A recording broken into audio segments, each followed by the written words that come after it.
everyone, Tara Lehman here with Twin Life Coaching and Business Services with your next Business Tip Tuesday.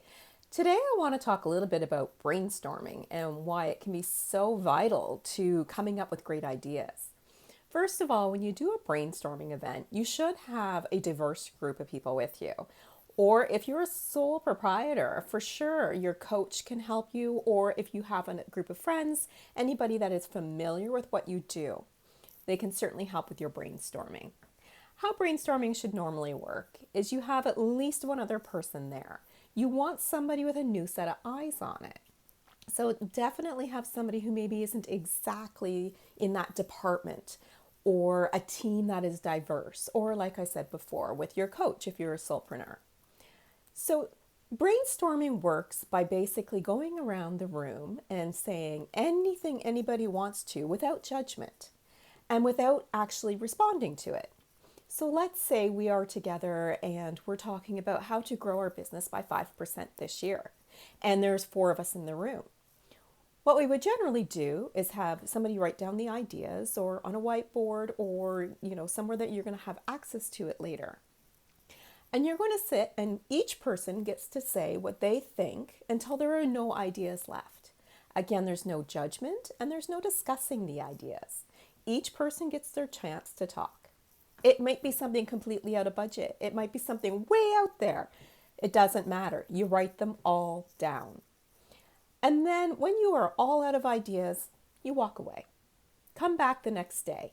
Or if you're working with a coach and you're a sole proprietor, maybe your next session. So you come back later and then you go through everything that doesn't meet certain requirements. So completely out of budget, you cross it off. Maybe it's something that is impossible with your staffing levels, you cross it off. So anything that is way, way impossible to do, everything else is still up for grabs. Then you go through everything else and start to prioritize where you feel that the greatest benefit or bang for your buck, so to speak, is. But do not get rid of the other ideas, because some of the ideas that you might put in place as your key ones may not work, and you may end up having a huge list of other things to try, and some of those might work.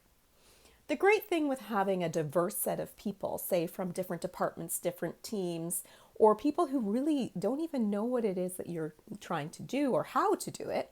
So if we're trying to increase sales by 5%, maybe somebody on the manufacturing line on their team is a great person to add in, because they already will have their own set of ideas and no preconceptions about what the marketing plan is for the year, for example.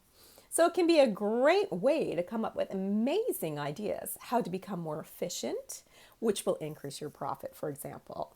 So if you have somebody on a line come into a meeting and they say, well, if we were able to do this part faster and have a great idea for that, maybe we can have the material closer.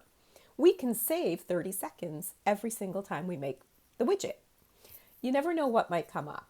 So accept every idea without judgment during the brainstorming session. Come back to it later. Remove the impossible only. Not the ones you don't like, not the ones that you think are a little far-fetched, but the impossible ones get removed. And then you prioritize the rest, keeping in mind some of those things may actually work better than your original ideas. Brainstorming is an awesome way to grow sales, create efficiencies, update policies, and even for training. You never know what might come up. So always encourage the diversity of your team in the brainstorming, even if you are that sole proprietor. All right, so until next Tuesday, you can check out all of our services at twinlifecoaching.ca. Have a great Tuesday.